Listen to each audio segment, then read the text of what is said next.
Hi everyone, this is your girl Teresa. Welcome to Hoops and Hurdles. I'm coming today because I want to come and talk about mental health, dealing with depression and suicide. Um, Lately in the news, I know we lost like three celebrities. I think Regina King's son died of suicide, and then we had another guy who died of suicide, and Miss USA from 2019.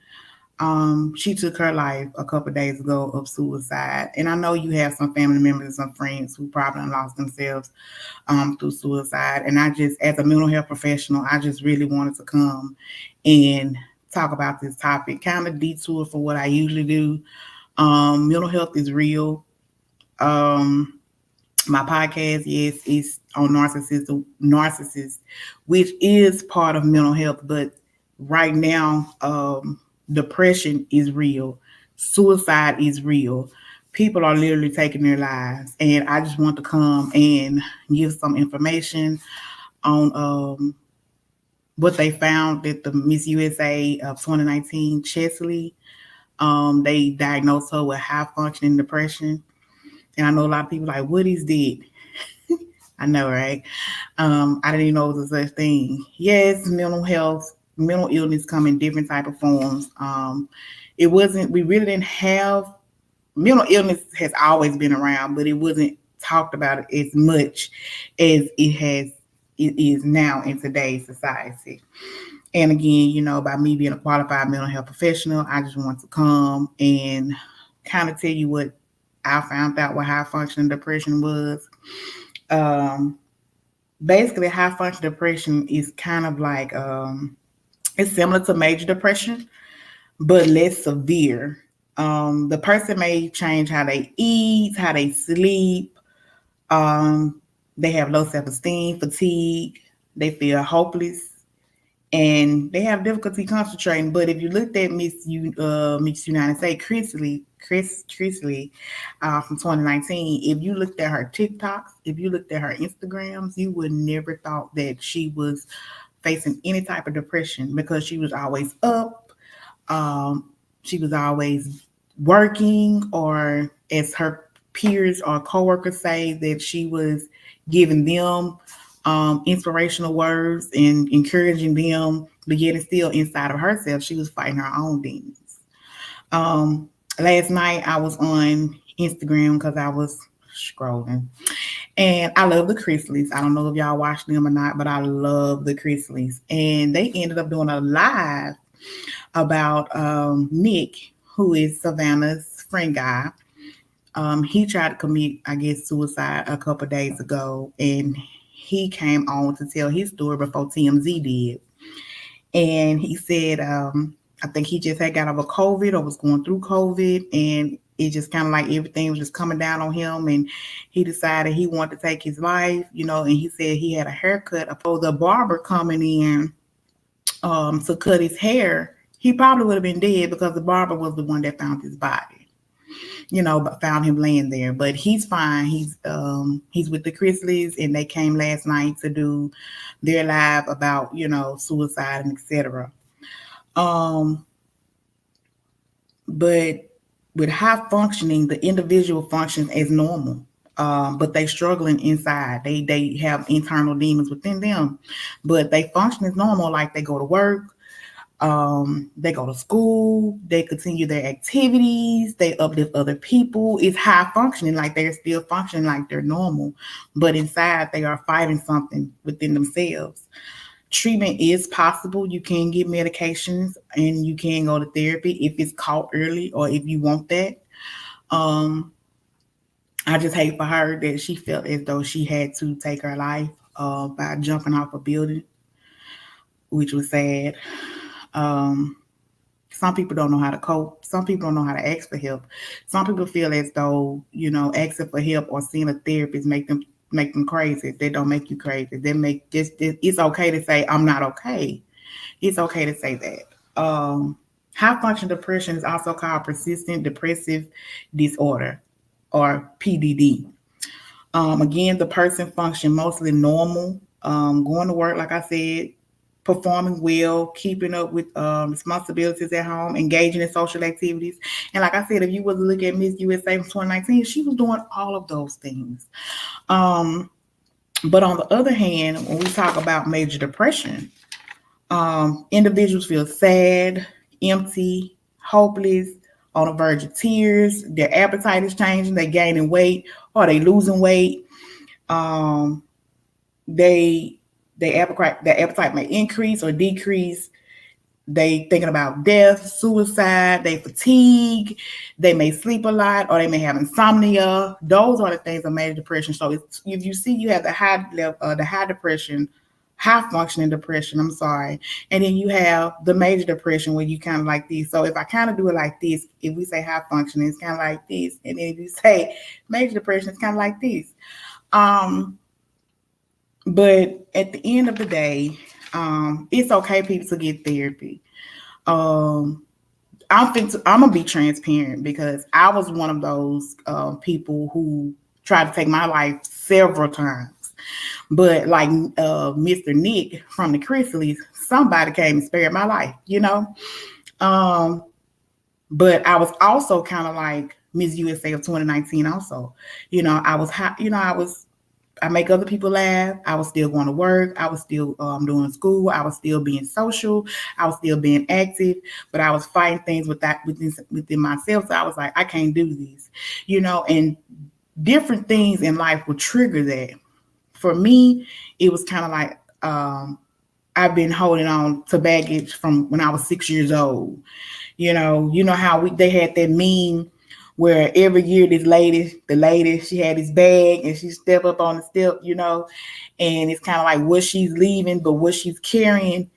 My thing was what I supposed to be leaving, I was also carrying it. And sometimes it just got to the point where my bag just started splitting and I couldn't carry no more. You have molestation in the bag. You have being domestic abuse in the bag. You have my mother's death, my grandparents' death.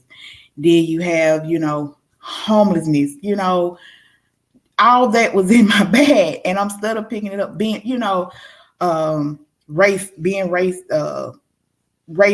all that in the bag, Then when I lost my cousin last year, oh Lord, when I put that in the bag, it was kind of like my bag was like, Teresa, we can't carry no more.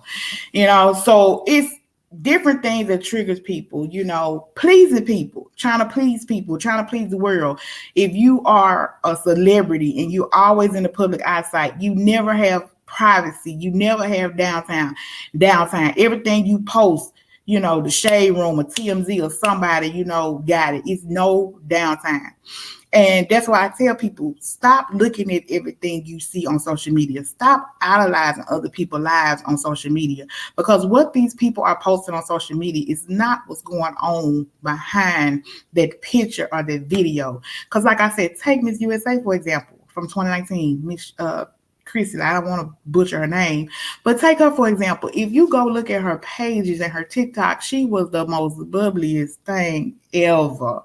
And you'll just think, oh, she got her life together and etc.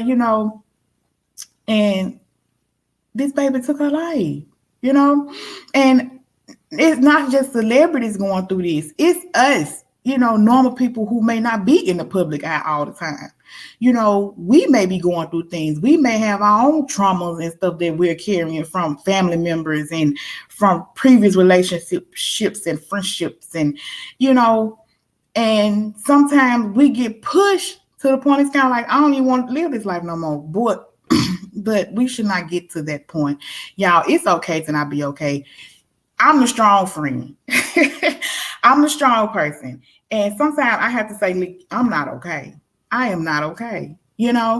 And yes, my pride used to get in the way. But now I'm kind of like, it is what it is. I'm not okay. And I'm telling you guys the same thing. It is okay to say I am not okay. It is okay to seek therapy. If you live here in the state of Texas and you live in the Wilco, Travis County area, we have Integral Care here in Travis County. In Wilco, we have Blue Bonnet Trails for mental health. If you want any other additional information, you can inbox me, email me. I will look into it. Um, Also, you can reach out to my friend who did a podcast with me a couple weeks ago, Dr. Tara Brown. If you want assistance or where to go, we like Mississippi. If you are in Mississippi, I think somebody reached out to me and was like they didn't have anything, they needed, and she found somebody for them. Like it don't matter what state you in, wherever you at and watching this video, and you are going through something. I even have the numbers below scrolling. The numbers below that are scrolling is the National Suicide Prevention Lifeline. The number is 1-800-273-8255. The next number is Trevor Project Lifeline, and it is 1-866-488-7386. And you could it's also a crisis text line. Text home is at the bottom scrolling. If you miss what I'm saying, text home, HOME, to 741-741 to speak with a crisis counselor. And like I said, I have it scrolling down there. If you miss what I said, y'all, it is okay to say I am not okay. Ask those hard questions. I mean, I have friends that would ask me hard questions, and I'll be honest. It don't matter what your friend, family member, or whatever is posting. Like I said, depression comes in many different forms, and high functioning depression, your function is normal. But then you have your major depression when you know something's wrong with somebody because they don't have no energy, they fatigue, they appetite changing, they losing weight, they crying all the time. Oh yeah, they depressed. What's wrong with you? Even if they say ain't nothing wrong with me, y'all ask the tough questions. Are you considering suicide? Even with high functioning people, if you posting happy pictures all the time. Like I said, you cannot believe everything people are posting or saying. Still, if you even having a conversation, just be like, how you doing today? How are you feeling? Oh, I'm feeling fine. I'm feeling good. Still ask them, have you ever had any suicidal thoughts or homicidal thoughts? And they probably gonna look at you crazy, but at least you ask that question. If a person open up to you about something, be that box for them, be that confident, that person they confide in. Don't get people information to play on them later on. If somebody confide in you about something, be that person's safe haven. Don't use it for your own personal gain. Don't do that. Listen to the person without judgment. If the person is coming to you about something and they trust you, listen to them without judgment. Sometimes a person don't even want you to talk. Sometimes a person just wants you to listen. And sometimes you can get more by listening to a person than by opening your mouth, because a person will say a lot if you just listen. If you suspect something with your friend or family member or whatever, even with yourself, if you suspect anything, if you know you ain't feeling right, if you having suicidal ideations, if you having homicidal ideations, call 911 or local emergency number. You could, like I said, you could text talk to 741-741 to communicate with a trained crisis counselor. If the person have already tried to commit the suicide or they have any ideations, stay with the person until a professional help arrives. Do not leave the scene. Stay there till somebody come. And if you see anything that they make it harm themselves or you, try to remove any weapons, medications, or other potential harmful objects that the person making harm themselves or you with. And I congratulate Todd Chrisley because he said that after the incident with his daughter's friend guy, he went back to the house and removed everything in the house that would cause Nick harm, which was alcohol. He said he pulled all that shit out. And I commend him for that. And I commend all three of them for coming live yesterday and even putting that out there. You guys, we are in a pandemic, and the pandemic turned all our lives around. Because before the pandemic, we were so used to getting up, going out, hanging with our friends, going to work, you know, doing big gatherings with our family, being social. We didn't have to wear no mask. We didn't have to social distance. We didn't have to put hand sanitizer on. But now, after the pandemic, it's kind of like it's messing with our mental because we still trying to hang with our family, but you still have to have your mask on. You have to go to the grocery store with a mask on. You have to work out with a mask on. You have to be in, group events with a mask on. And then even if you did get vaccinated, it's kind of like the virus is multiplying in different forms. And it's kind of like this last one, everybody was catching it. Everybody was up in the air with, you know what I'm saying? And it's mad on the mental because now it's kind of like, dang, I can't even be around my family because I don't even know if you even got who you've been around. It's hard for your mental state, you guys. And that's why I do self-care Wednesdays, to where I show you or tell you different things you can do for self-care. Get out the house. Even if it's just you by yourself, get out the house, go walk a trail, go walk down the street, take a stroll, ride your bike, paint, draw, color, read, listen to music. Don't listen to no demon music. Listen to uplifting music, because what you listen to and what you watch can also change your mood. So you have to be mindful of what you listening to and what you watch. So make sure if you watch a movie, like me, I like watching cartoons. I love cartoons. Find something uplifting when you watch it. You can hang with friends if you like, but put your mask on. Just get out the house. Do something positive. Block anything that's negative. Like me, I work from home. So therefore, my work life and my home life is now entwining. And I'm like, Lord, my house used to be my safe haven and my peace, but now I have to work from home. But I have found other outlets for self-care, which is, walking. My friend took me to this place last week called Splatter Paint. We found out that they had this little axe throwing thing and a break room where you could break things, a breaker room, I think that's what they call it. We want to try that out. Take yourself out to eat. Or go out to eat with friends, but like I said, you may have to wear your mask unless when you put it down or whatever. But, exercise and therapy. I have now gotten into therapy, and I'm okay with that. I tried therapy before, and I was like, nah, but I am actually in therapy. And when I say my therapist is the truth, she is the truth. And like I said, I have been battling things since I was 6 years old, and now she has bought some things out of me. And it's kind of like I couldn't talk about certain things without crying, but after all these activities she done gave me and all these tools she done gave me and I use them, y'all, I'm telling you, therapy is okay. Getting a counselor is okay. It's okay to say I'm not okay. How I knew it was time for me to get therapy was because I was very aggressive. I started becoming aggressive.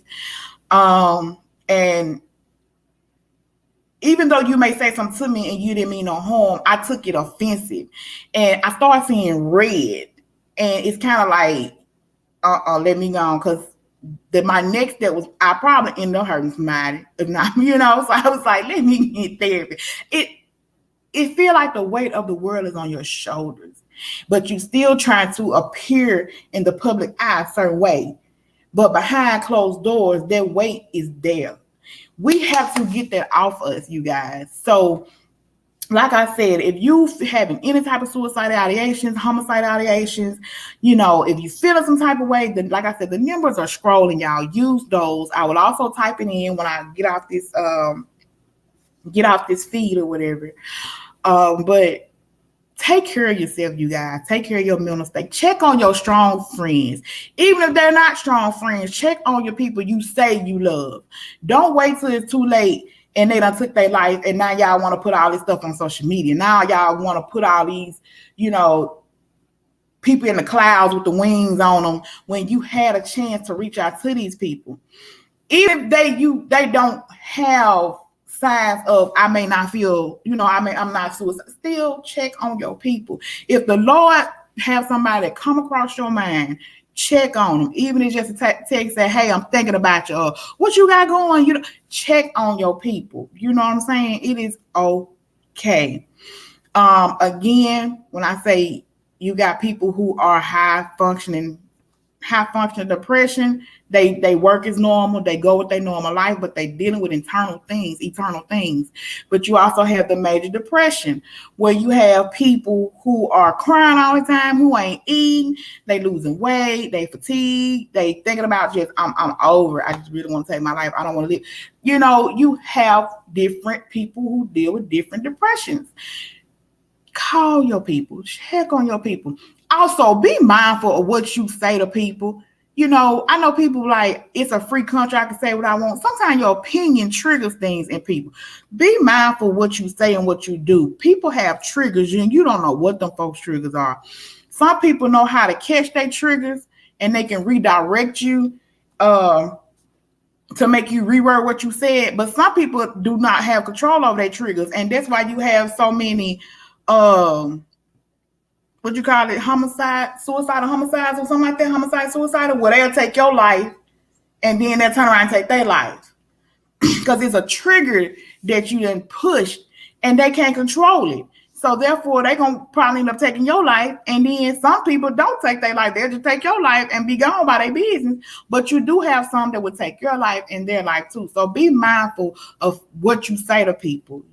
Be mindful of how you word and say things, because you never know what a person has gone through. Like I said, they may not show their what they their that side or whatever. They may be functioning as normal, but inside it's something that they may be battling you don't know nothing about. Because why? You don't talk to them, you're judging them, and now you don't trigger something that they probably went through years ago or a couple months ago, and now boom.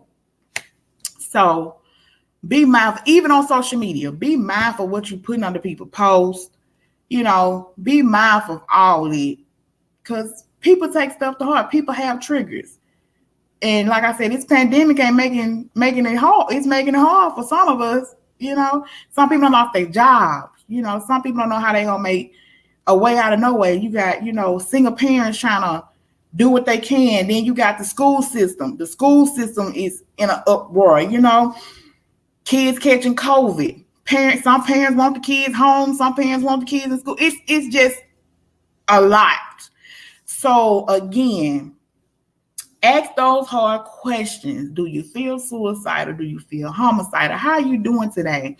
If you haven't heard from a friend that you normally hear from, but you haven't heard from them in a while, hey, shoot that text. Don't keep your pride out the way. Shoot that text or call them. Let's stop texting. Let's stop doing that. Let's go back the old-fashioned way. Call them. If you know you have somebody you usually talk to or hear from all the time, and all of a sudden they go ghost, call them. If you had a number, call them and be like, hey, I know it's been a minute, but I ain't heard from you, so I decided to check on you and see how you doing. It is okay, you guys. We have to get that pride thing to the side, because you miss a lot when you got pride in the way. Before I get off, I want to give you this Bible scripture that I found. And it kind of ties into suicide and hopelessness and all these good things. But it says, choose life with God's strength. Deuteronomy 30:19 and 20. Today I have given you the choice between life and death, between blessings and curses. Now I call on heaven and earth to witness the choice you make. Oh, that you will choose life so that you and your descendants might live. You can make this choice by loving the Lord your God, obeying him, and committing yourself firmly to him. This is the key to your life. You guys, I know back in the day, our families was like, I always pray. You can pray. God wants you to come to him. God wants you to turn all your troubles over to him. God don't want us worrying about anything or carrying nothing, that's not of him. But God also sends us therapists. He sent us an extra tool, which is therapist counseling. And they give us good tools. Y'all, my therapist has given me some good tools. And when I say they help me, they are helping me. And she's real with me.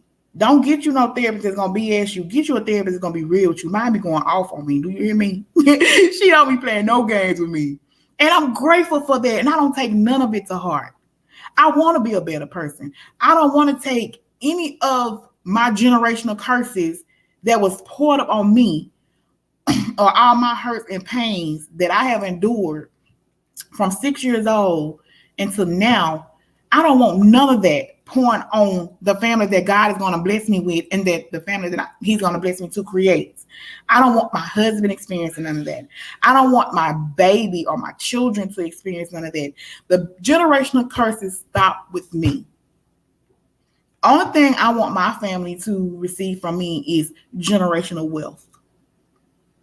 I want them to know what it feels like to say, okay, I want my kids to communicate with me and my husband. I want my husband to communicate with me. I don't want to be in nothing bitter. I don't even want to be in a relationship right now when I know I got some things to work on myself. When I meet my husband, I want to be okay. I want to be good. I want him to know, baby, you got a good one right here. You got a good thing. But I am not moving into another relationship knowing I'm still stuck on Tom, Dick, and Harry from the past. I don't even want to bring a child into my mess, knowing that generational curses are real, but they can be broken. So again, pray about your situations. Be mindful who you talk to. You can't talk to everybody because some people feel like some people prey on empathetic people. Some people, we take what you're going through and use it for their own personal gain. I had to learn that. So be mindful who you talk to. But that used to bother me too, but it don't even bother me no more because God would handle all that accordingly. Y'all have to understand, God will fight your battles. Take your hands off of stuff. Take your hands off stuff. And give it to him. Because when God stepped in, that's all she wrote. But pray, if you got that one person you confide in, it's not going to go nowhere, talk about it. And if you call yourself a friend, like I said, ask that hard question. Are you feeling suicidal? Are you feeling like hurting yourself or harming somebody else? Ask the hard question. Watch their gestures, or communication comes in more than one form. So watch how they body language move. Watch the hands. Watch the facial movements. Or communication go more than one way.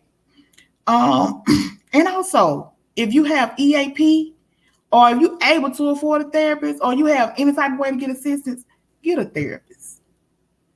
I remember the last guy I was dating, I even asked him, would you go to a marriage counselor? He was like, yeah, whatever we got to do to make ourselves better. If you got a partner like that, you better keep them. But I advise you to work on yourself beforehand. But y'all check on your people. Again, the numbers are scrolling at the bottom. The Suicide Prevention Lifeline number, the Trevor Project Lifeline number, and the Crisis Text Line number. If you are having any type of suicidal ideations or you know somebody who's going through that. Also, if a person is having suicidal ideations, do not judge them. Call 911, stay with them, and remove anything that they may harm themselves or you with. I just want to come and talk to you guys about that. If you in Texas, y'all be careful because we are in a snowstorm. And if you anywhere else, still be careful. Be mindful where you at. Kids, still wear your mask. Stay 6 feet. Watch children. Check on your elderly. make sure all them is okay. But again, if you are in Texas or if you are in Mississippi or whatever state you may be in and you want additional information about where you can find mental health assistance or anything of that sort, you can email me. You could indirect, you could, I'm sorry, you guys, you could message me. Hoops and Hurdles on Facebook, Instagram. You can follow my website. See, can I put that up so you guys can grab that too? You can follow my website as well as down there. Also, you can hit you if you go to my Instagram. It's a link that's a link tree. You can click that. All the platforms will come up, but the website is now scrolling. Also, if you want to just um, go through my website, that's fine too. But if you need assistance, you can contact me. If I can't find out, I have a great team that I work with that can get me some information, and we can get it to you guys. Like I said, I am a mental health professional. I do this. I have been doing this for a while, and today I just decided to come on here and really talk about the difference between high function depression and major depressions, and also to give you guys the numbers um, that you can call if you know somebody who having suicidal ideations or homicidal ideations, or you may be going through it yourself. Again, y'all have a great day. I love you guys and be safe. I'm out.